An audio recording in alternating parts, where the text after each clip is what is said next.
High রে ভাই, গরম গরমে আর বাঁচা যায় না রে ভাই। মানুষের শরীর ক্লান্ত হয়ে যাইতাছে। গরম, এত গরম, বাংলাদেশ এত গরম কেন বুঝি না আমি। এত গরম কেন আসলে? এত যদি গরম হয়, মানুষ বাঁচবে কেমনে বাঁচবে? আল্লাহ পাকের কি গজব না কিয়ামতের আলামত? কিছু বুঝতেছি না। কি আমাদের প্রধানমন্ত্রী,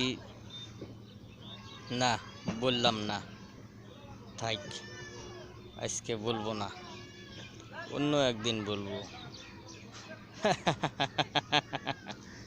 অন্য একদিন বলবো। ওকে, হ্যাঁ হ্যাঁ হ্যাঁ, অন্য একদিন বলবো। ভাই রে গরম রে, ভাই রে গরম।